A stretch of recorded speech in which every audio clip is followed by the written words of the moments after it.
June 29th, 2001, I made my debut in the UFC, and I was the co-main event at UFC 32 against BJ Penn. And believe it or not, guys, I was the favorite. I was 12-1 at the time, and he had only one MMA fight.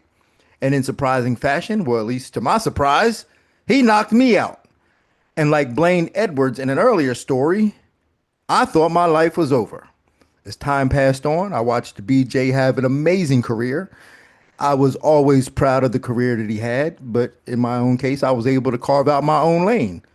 But as of recent events and what we've seen of BJ, it is absolutely heartbreaking to see someone who seemed to have the world at his hand, to have so many high moments, to see them spiraling downward is beyond heartbreaking. And it's a constant reminder that life is not a guarantee. What happens one day doesn't necessarily have to have an effect on what happens the next day. Because one day you're on top, the next day you're on the bottom. And for Blaine Richards, one day you're on the bottom, but that does not have to dictate where you're at the next day. So live life to the fullest.